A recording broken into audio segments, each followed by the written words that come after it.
right, good morning, everybody. Thank you so much for being here. I've been talking to some people ahead of time. Whenever I come to a conference, I'm always like worried, like, are people going to show up? So I feel very personally validated, so thank you really for that. And I hope you'll maybe stay till the end too. That would validate me further. But if you have better things to do, I understand. So yeah, my name's Bob. I am an organizational designer. And what that means is that people hire me and the folks that I work with in order to make their organizations function better. Better being in the eye of the beholder often. We work a lot on speed. We work on innovation. Often we work on things about management culture. And what I have found over the years is that it's a very holistic kind of thing. So today, we're going to talk about kind of the leadership component. But in order to talk about the leadership component, I need to set a little bit of context. As with all behavior, context really, really matters. Context is incredibly important, as is our personal intent, as is our personal mindset. And so we're going to start off kind of broad and general, and then we're going to narrow down. And by the end of this talk, I want to give you, I think what survived in the deck were 4 very, very specific tools that I want you to be able to use. So my intent is, 1, to sort of change your minds a little bit about the nature of organizations, and then 2, to give you some tools that will hopefully help you function. Because it's interesting times, right? We live in kind of interesting, volatile times.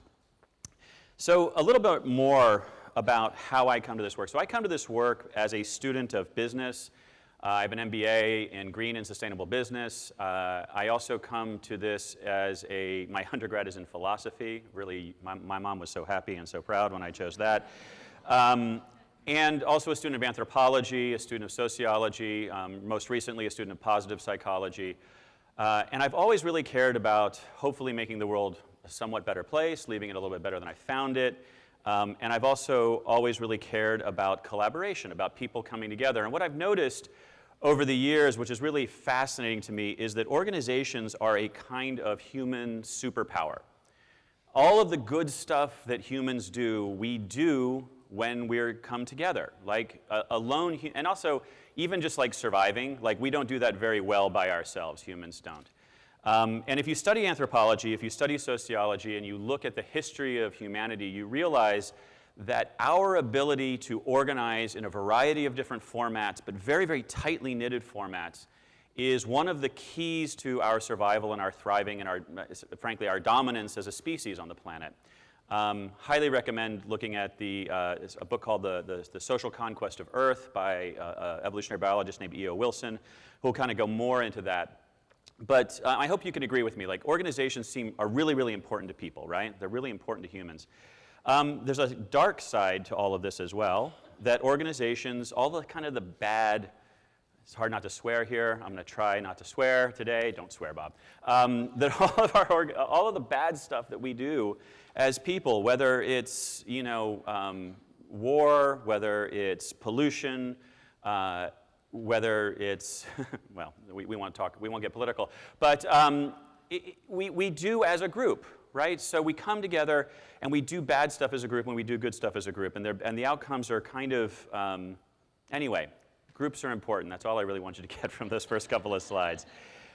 What's interesting is that there's some stuff about us. This makes us kind of unique. Because groups are so important to us. Oh, good, the animation works. So this is going to loop, and you'll get the joke as it goes. There's a guy named Solomon Asch back in the 1950s. He ran a series of studies that have come to be known as the Asch conformity experiments. This is one of the more famous ones. It's the elevator experiment, where an unsuspecting dupe is in an elevator, and a bunch of people get in facing the wrong direction. And what does he do? He looks a little uncomfortable, and then he faces the wrong direction as well. This is conformity. This is built into us. Groups are so important to our individual survival, our survival as a species, that we are hardwired to conform. Now, many of you are going to look at this as I would and say, that's not me. I wouldn't do that. I would just be defiant. But as you were defiant, you would be burning cognitive ability. If your amygdala, if the part of your brain that feels empathy, that connects with other people is functioning, so meaning if you're not a sociopath or a psychopath, you will at least feel uncomfortable in this situation. If you don't turn around, you'll at least feel uncomfortable, and it will cause cognitive load, which will, if you've read Roy Baumeister's work on willpower, you know that it will lower your ability to do other things later. Like you'll eat a piece of cake later because you feel uncomfortable. you felt uncomfortable here.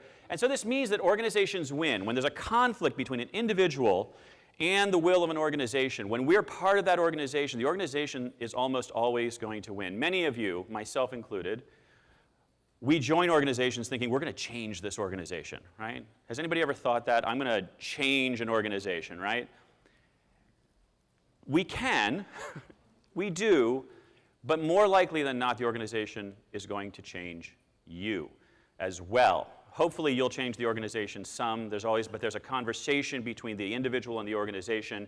The organization almost always wins. And largely because leaving groups actually feels life-threatening to us, because in many ways it is, at least historically, to be rejected by your tribe, to be rejected by your family, to be rejected by your parents, to be rejected by the people that you depend on means that you are going to be in a life-threatening situation. And so groups are going to win.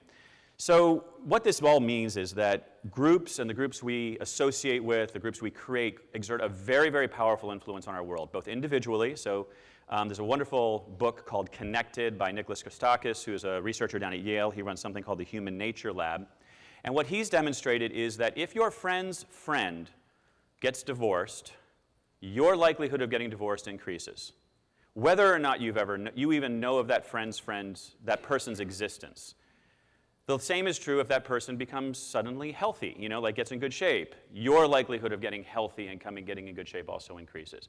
The same is true of wealth. The same is true of a wide variety of human traits, characteristics, and outcomes. And so these things travel along social networks. So the people you hang out with is really important. So everybody's kind of looking around. Do I want to be like these people, right? But the people we spend time with exert a powerful influence on the individual outcomes we experience in life. So one thing, if you take away nothing else from this, I want you to think about when you take a job, look around and ask yourself, do I want to be like these people? Do I want what these people have? Is this important to me? Because it's more likely that you will become like them than they will become like you. And it's highly likely there will be some kind of, a discussion, a conversation, like almost a physical, nonverbal conversation happening between groups of people. It happens all the time. The other thing is that environments, the natural environment and society is also profoundly, profoundly influenced by the organizations that we have, that we create. The institutions that we have in this world really exert a powerful influence. And what I've noticed over the years, and I've been in the sustainability game a long time, and I've thought about the social performance, the environmental performance of organizations, and what I've noticed is that organizations that do bad stuff are not full of bad people. They're full of mostly decent, good people. This includes the leadership. Sometimes you get, again, psychopaths or sociopaths at the top. They seem to be more commonly CEO. In the CEO population, psychopathy is a higher percentage of the CEO population than it is of the general population. That's just true.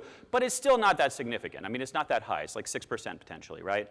So there are a lot of big organizations out there that are doing some kind of terrible things in the world.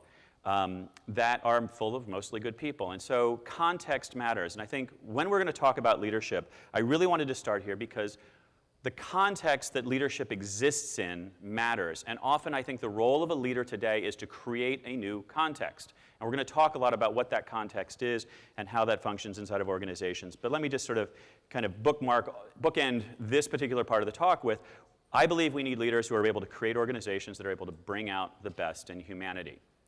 And I think we're at a really, really fascinating and interesting time in history when the needs of the individual worker and supporting the individual worker actually support the creation of better business metrics, right? We're in a knowledge work, or we need creativity, we need motivation, we need a lot of what I get hired to work on is the culture of the organization that allows them to attract and retain better talent. The struggle is real.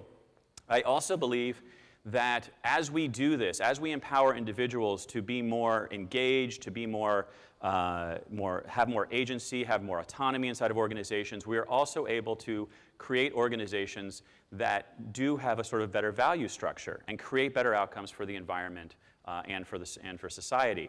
I think this is a really, really unique time. I think 100 years ago, 150 years ago, at the dawn of the industrial age, the goal of the individual worker, the happiness and health of the individual worker was actually at odds with the business metrics at that time.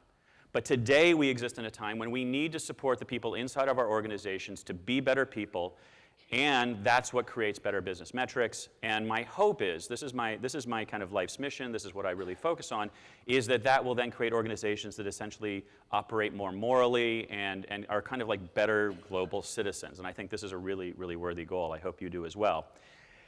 So let's talk about these kinds of organizations. So when I think about organizations, so I come from sort of the Agile software development world. We call it maybe the big A Agile. I am not in that world anymore. The words we use to describe our work these days are things like responsive. If you go to responsive.org, you can see more about that particular movement and join us there, please. But we also talk about organizational agility. We talk about dynamic teaming, dynamic organizations. So when I work with somebody like GE, that what we're doing is we're actually trying to create an organization which is able to operate in today's world. I don't know if you guys have noticed, the world seems a little crazy, right? And it's been crazy for a while. I got into business, 30 years ago now, and I was in newspapers for a long time. Newspapers were still a viable business when I got into business, so that dates me a little bit. And the way the business world operated in those days, I think, is significantly different to the way the business world is operating today. And there's a wonderful new acronym that I've discovered recently that I think really kind of sums it up. VUCA, volatility, uncertainty, complexity, and ambiguity, right? The world is just more complex. Like everybody's trying to make sense of the world, and everybody's looking at the thing that they think makes sense of the world, but the world is so complex. You tug one little thing, and you start to find that there's all this other stuff attached to it. Markets are more volatile. Our social systems, we're more mobile. Our workforce is more mobile. So it just sort of feels like we're all kind of existing. Our strategic plans are kind of obsolete before they ever get enacted. Our organizations are overwhelmed with complexity. We're overwhelmed with email. We're overwhelmed with calendar invites. And it's just sort of it's a crazy, much, much more dynamic world. And so my goal is to create organizations that are able to operate in this volatile time. And the challenge is that we are stuck with organizations that look like this, right? This is from what, like 150 years ago. This is Union Pacific. But you could drop this org chart into any modern corporation, and people would say, yeah, that's our org chart, right? That's what my organization looks like. This organization is not really able to operate in these kind of dynamic times. It's really challenging.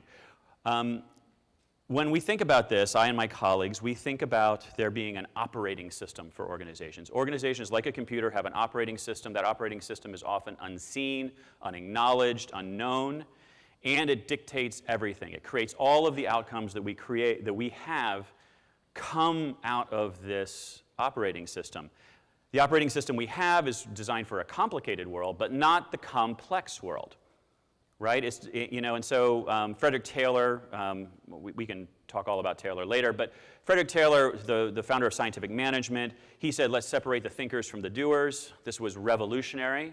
I don't want to disparage him, because I think it worked amazingly well at the time. It created a lot of prosperity for a lot of people. It also created a lot of suffering for a lot of people. And it worked, right? We had a lot of productivity, but now we're in such a complex world that we actually need the thinkers and the doers to be the same person. And if you look at kind of the history of organizations, I believe it all started with kind of lean theory and the Toyota production system, which actually began to ask workers, how do you improve the system? And then it listened to them, and they took over, the heavy manufacturing market back in the 70s or late 70s, early 80s, right? So I believe, my colleagues and I believe that the world really needs a new kind of operating system. So I want to kind of describe that operating system to you a little bit. What we believe is we need organizations that work a little more like this. This is, of course, a phenomenon known as murmuration. These are starlings. I like to watch hours of this on YouTube. But really what we have is we have complex, beautiful, valuable behavior. Usually this behavior is the result of they're avoiding a predator. Sometimes they're taking advantage of a food source. It has an evolutionary function. But it's an endless array of sort of dynamic change based on a few very, very, very simple rules. And this is what I believe our organizational operating systems need to kind of move towards. Obviously, we are not starlings, we are not birds, but this kind of dynamic group behavior is what I think really where Agile is going and what the basis of this is.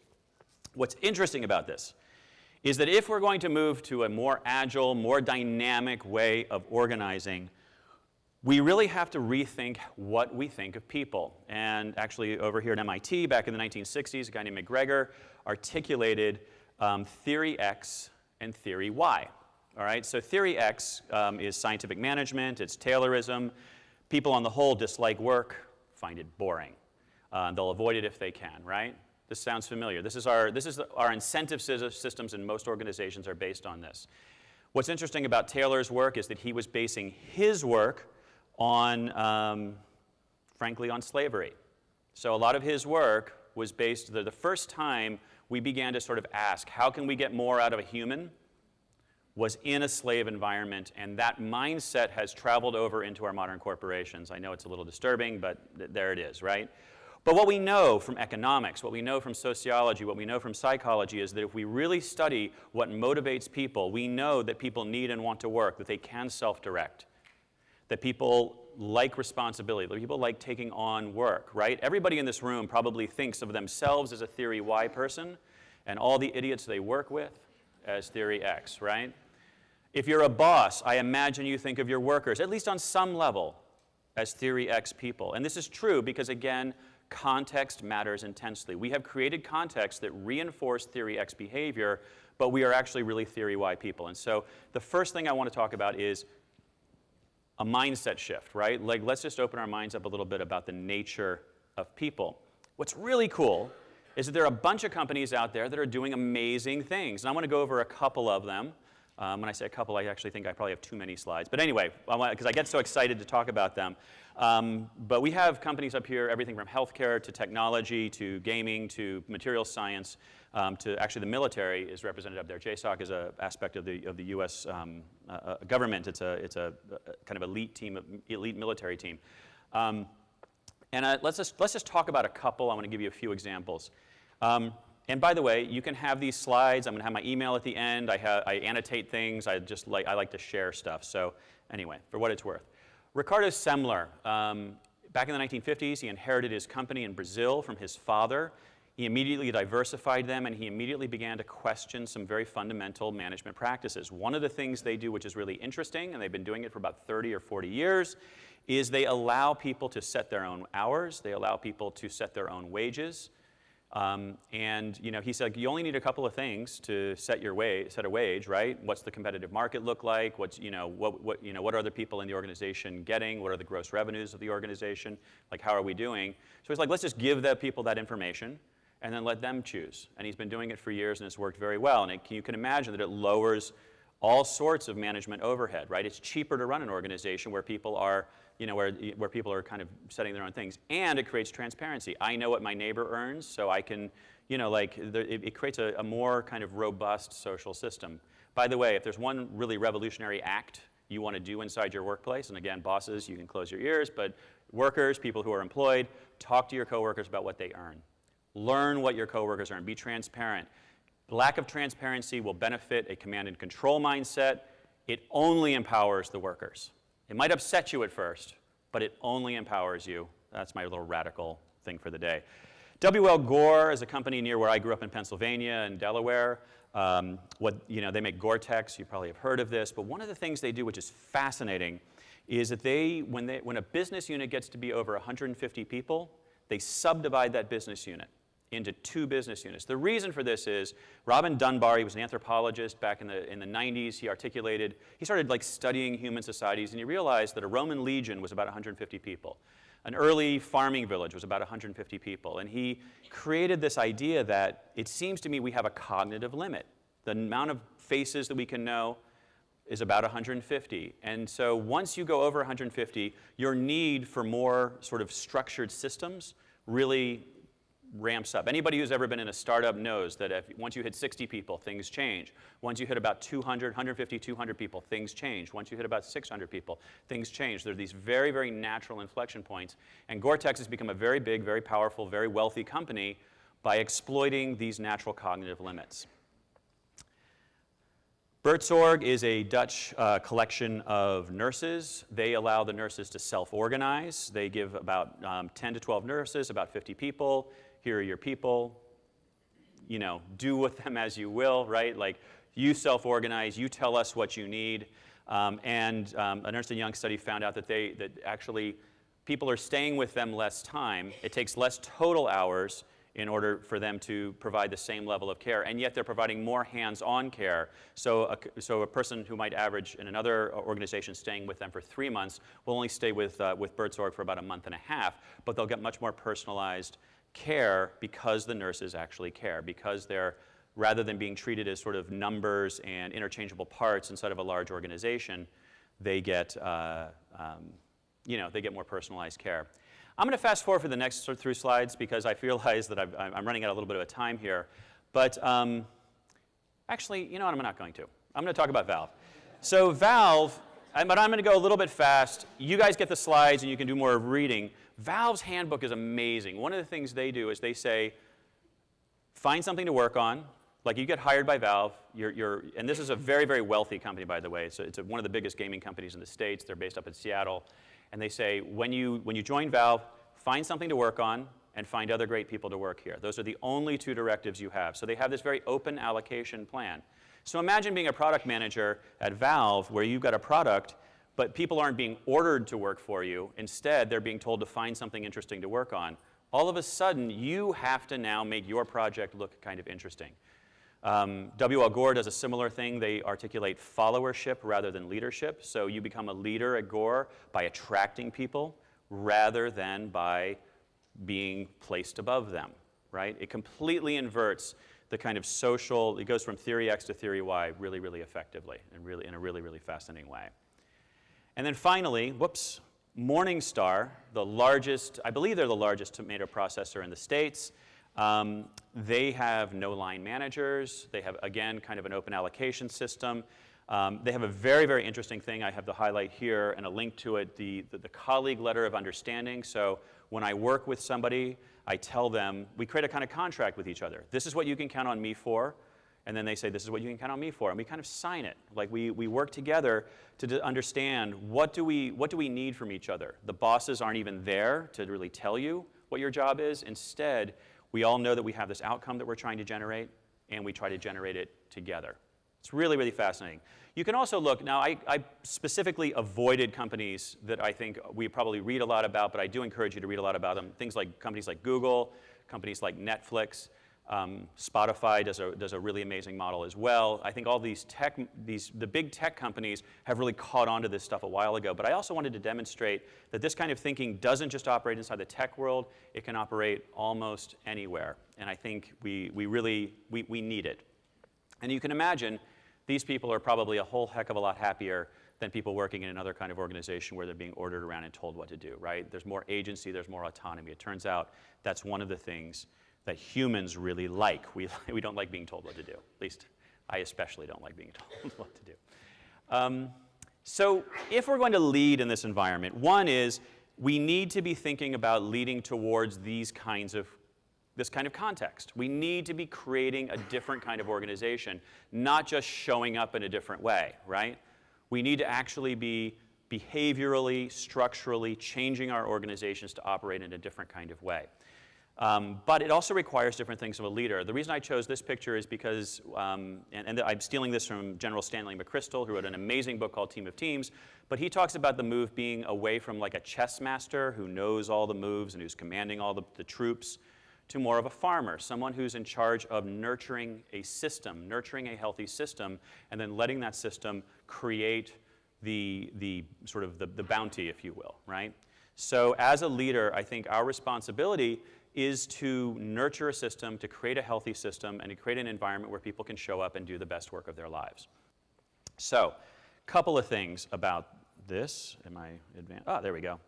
So this is essentially we're moving from like the command and control to the leader kind of pulling the way, I think as leaders we actually need to be doing the work, not just, telling other people. I advise a lot of projects, but I also get my hands dirty. I do hands-on coaching, and I think I always will.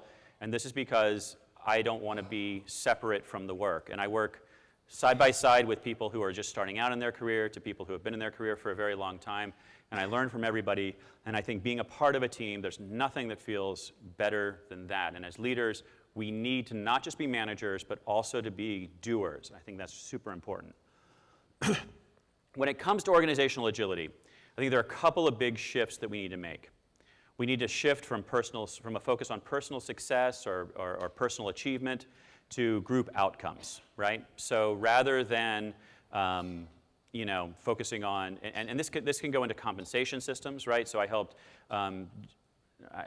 actually I can't say the name of the company. It was kind of a secret project. Anyway, a very large company rework their executive compensation system a few years ago. And one of the things we kept talking about was how do we move it towards a group outcome rather than just the individual, focus on the individual success. And I think they did a pretty good job of it, of reworking this program. From controlling to coaching, right? Coaching is bringing out the best in people. Coaching is getting in tune with what people want, right? Henry Ford very famously said, why is it every time I need a pair of hands, I have to hire a human being, right? And so that was a very controlling, a very narrow mindset. Today, we actually need the whole human being. We can't just get by with a pair of hands because the pair of hands need intelligence and creativity and engagement behind them in order to be useful in most of our organizations. So we need to help people become the best versions of themselves, and as managers, it's our job to become good coaches, and there's a lot of, and I'm going to kind of go into some of the skills behind coaching in a moment. Knowing to curiosity, managers, leaders, please ask more questions. Please don't assume you know all the answers. Don't feel like you have to know all the answers. I think Peter Senge said that a knowledge worker, the definition of a knowledge worker, is somebody who knows more about their job than their boss does. And I guarantee you, if you have people working for you today, they know more about their job than you do, and then you should. And you need to let them know more about their job than you. You need to be okay with that.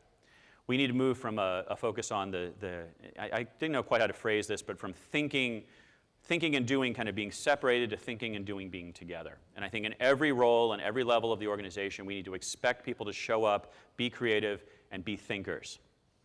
And lastly, we move away from risk aversion to more of a safe to try mindset. So the idea before is that I'm not a good MBA. I was an MBA.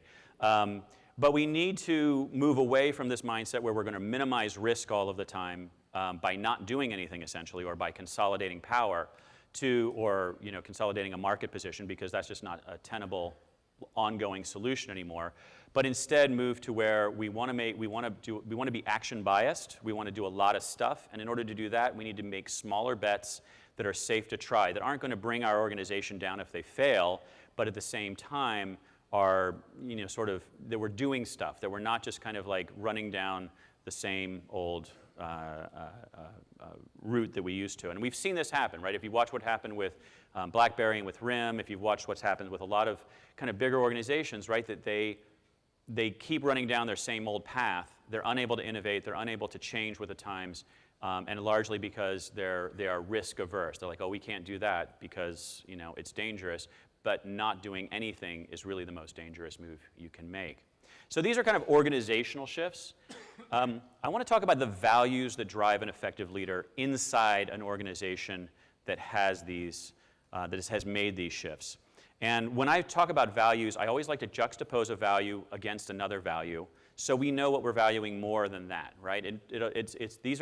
When values are used properly, they help us make decisions. They are razors that help us cut through the confusion and the complexity of our current situation in order to make decisions. So if we value this more than this, then we definitely have to go this direction. So these are some values that I find important.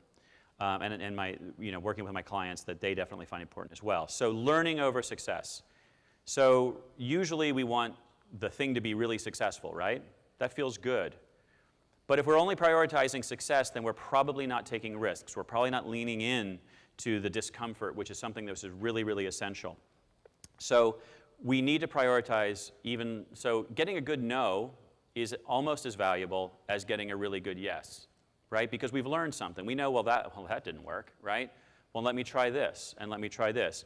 So if we prioritize learning and growth over success, I believe we'll actually be more successful. What's brilliant about this particular framework is that when you juxtapose two values in this way, you actually end up getting both of them, which is pretty awesome, right? So we're going to value learning over success. Effectiveness over efficiency. Again, I am not a good MBA because MBAs we focused on cost out and consolidating measures and trying to take the expense out of something when really it's not the expense that goes into something. It's the success that you might experience on the other side, right? So it's the value of success. It's not the cost of execution, right? Or it's those two things in comparison. But if we only focus on cost and forget about effectiveness and forget about what we're actually trying to accomplish. And sometimes trying to accomplish stuff means like doing weird, unnecessary things, My wife is talking about putting she's putting out a line of supplements right now. She's like, should I put gold leaf on it? And it's more expensive, but I don't know, she's really excited about it. I'm like, no, do it, because these things that feel good to us, I think are hugely important, because ultimately we're trying to create really good social systems to hang out in, right? And so sometimes that means doing things that are kind of weird and unnecessary, and I fully support you in doing the weird and the unnecessary. So systems even over freedom. What I mean by this, and I think it really is summed up in the last sentence, no one owns an organization. You may own the stock of an organization, you may own the revenue of an organization, but you don't own those people. You don't own the social system, you don't own the culture, and that's where your value lies. So if you're a leader, the worst thing you can do is undermine the system based on expediency, right? And just be like, like this is the next one too, trust over expediency, right? I want people to trust me, and people trust you by you making promises and showing up in a consistent way and showing and demonstrating care, demonstrating competency over and over and over again, and they lose trust immediately, very, very quickly, and you can almost never rebuild it sometimes when you act in a mercurial or kind of random kind of way, right? So as leaders, this is really weird, and this is really hard to get, and the best leaders I know out there are doing it. They're saying, okay, that's the rule of the system. It's not what I believe, but this is the way, maybe we can talk about changing that rule, but they don't exert a kind of king-like authority over, or queen-like authority, sorry, over their organization. They play as a participant inside the organization. So they value trust and they value the system, okay? So let's talk about a couple of things, a couple of tools, which I think are really, really, they help express these values, they help create these shifts inside of organizations, and then hopefully there'll be time for a few questions, and if there's not, there's always Twitter. You can always find me there and ask me questions there. So so first off, if we're going to play by the rules and create a system and create a participatory system, we need to make decisions to better. We need to make collaborative decisions better. And collaboration, frankly, sucks, right? Consensus sucks. It's so hard. It's so challenging. To get everybody to say, yes, this is a good idea, is really, really hard. And you know why it's hard? It's hard because of that guy, right? Everybody says yes, including that guy. And what does he do after a meeting? He blocks the decision, he's inactive, he badmouths the guy who brought the decision. We call this post-meeting blockage. I don't know, it sounds vaguely medical and horrible. But anyway, but that's kind of how it feels, right? It feels sort of terrible. So I really encourage you to look at a process down here called integrative decision making. It comes out of Sociocracy and Holacracy. If you've been watching any of those management systems, they're fascinating. This is one tool. This link will actually take you to learn a whole lot more about it. But essentially, they change the bar. Rather than getting everybody to say yes, you get everybody to say, this is safe. Given our goals of our organization, given our revenue position, given what we're trying to do, given everything, this is safe to try. I can say, I think this is a bad idea, but it's safe. We're not going to risk anything essential out of this. We are going to be, we can still be a viable organization that's together and trying to meet our goals. So we technically call it safe to try. So we can say, oh, that's safe to try. I don't have an objection because it's safe to try, because I also know that we have a good collaborative decision-making process in place. I still can't speak. In place. And next week, if there's new information, if I have a new thought, I can actually change direction again. I can change the direction. So again, having a good collaborative decision-making process is essential if you want to build this kind of organization. I highly recommend IDM, integrative decision-making, but there's other stuff to do out there. By the way, the first few times you try it are going to suck. They're going to be terrible. Just so you know, it's a hard turn to make. Psychological safety. This is, if you know, Amy Edmondson's work on teaming, and she's been working on something called Project Aristotle with Google for the past couple of years, where they've been looking at what makes a good team. And what I found is, what's really funny, this is the best headline ever. I'm going to share this headline, and it'll take you to a Vox story on this, I think, which is, after years of intensive analysis, Google discovers the key to good teamwork is being, oh, I got a font replacement, nice. That's the word, nice. Wow, that was a fail, huh? That was that was my punchline too for this. But no, so Amy Edmondson and her team discovered that after, that at Google, what you want is you want people to care about each other as human beings. That's like the one thing that makes teamwork better. It's better than incentives, it's better than goals, it's better than just about anything. By the way, this shows up as a hot link, so if you get these slides from me as a PDF, it will take you right to this article. I highly recommend, and I highly recommend Amy's book on teaming. Really, really amazing work. What she says about psychological safety is, as leaders, we have to frame the work as a learning problem, again, not an execution problem. So again, we're going to value learning over success, right? It's a learning problem. How do we learn together? We acknowledge our own fallibility, which means that we are able to demonstrate our curiosity and ask a lot of questions. This is a leadership stance. So when your team comes to you and says, how do we do this? You're like, I don't know. What do you guys think? Like, let's figure this out together. I don't know. I've not done this before. If it's a valuable question, most of us haven't done things before. If it's really interesting and exciting, most of us haven't done that thing before. We're all, hopefully, I hope in your career, you're leaning into the new stuff all of the time, which means lean into it with your team. Don't feel like you're on display and have to do it all. Again, if you go to this link here, this is actually an open Google Doc that comes out of this Project Aristotle, which gives you a lot of manager actions to create psychological safety inside your organizations. Psychological safety, of course, is the place where I don't feel like I'm going to be attacked if I bring up an idea. I can say, hey, could we try this? And people aren't going to say, you idiot. They're going to say, huh, right? My team, I feel like my team has my back. I feel like my team cares about me as a human being. Care, it turns out, is what it's all about. If you've read Amy Cuddy's work, she is also, why is everybody named Amy? Amy Edmondson, Amy Cuddy? I don't know. I don't get it. They're all amazing researchers. Amy Cuddy, this will take you to an article in the Harvard Business Review, and her book, Presence, is truly remarkable. It's a really, really wonderful book. But in this particular article, she talks about some research she did. This is fascinating. So she gave people a list of classes, saying, here, what classes do you want to take to enhance your career? And so they would check it off. And then she said, what classes do you think your coworkers should take to enhance their career? And they would check it off. Unbeknownst to the people in the study, there were only two kinds of classes. One kind of class represented what we would call competence or strength, the ability to do stuff, make stuff happen, skills-based things.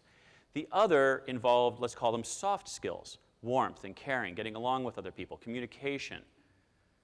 What do you suppose people chose? They chose for themselves strength and competence, and they chose for their coworkers, you got to be nicer, you got to be warmer, you got to be a kinder person.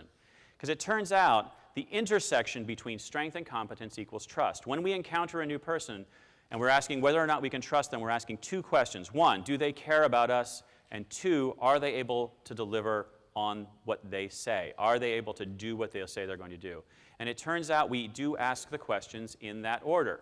Because someone who is strong but does not care is dangerous. And someone who cares but isn't strong is kind of like, oh, we like them. We still invite them to brunch, right? We pity them a little bit.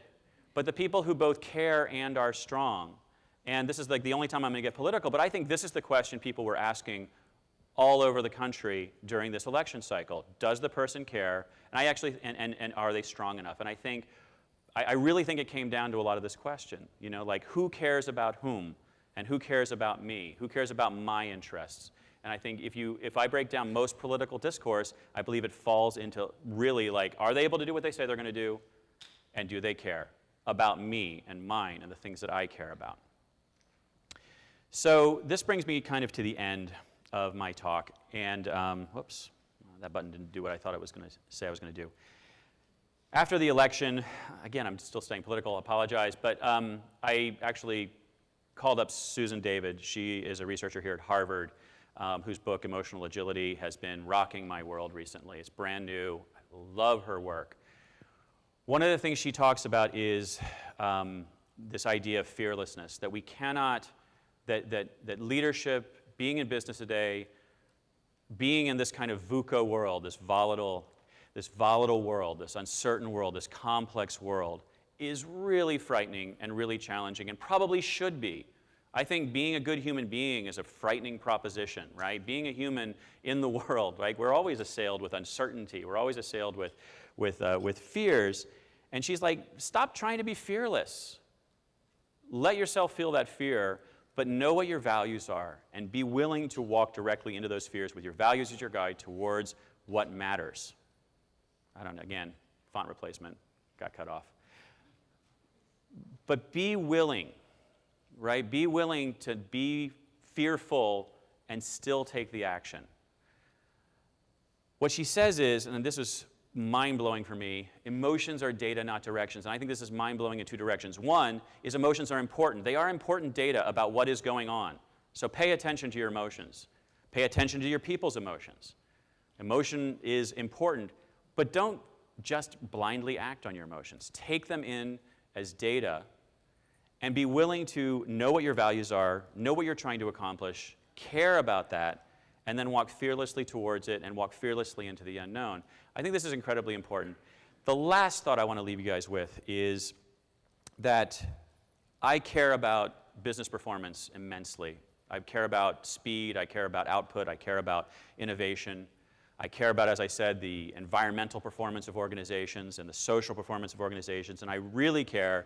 What usually gets me going is I jump into jobs and I start hanging out with people, and I'm like, I want to make your life better, right? So the individual lives of the workers. So workers, business performance, and external performance of the organization are all immensely important. But ultimately, I think we can actually layer up, kind of go up one step, one rung of abstraction. And there's one more thing which I think is intensely, which I'm 51 years old, and I've been in this world a while, have been in business a while. And what I've noticed is, I came across this thought a little while ago, is that organizations are, when we engage with them the right way, they are opportunities for us to become better people. Not just better people, but like more capable people, more compassionate people, warmer, more caring, more skilled, all of the things that make us human. Remember, I started off saying organizations are our superpower, organizations are our curse, but organizations really ultimately are about making our lives better. And so engage with it in that way. Engage with it as an opportunity for growth, as an opportunity to learn, as an opportunity to be a better person.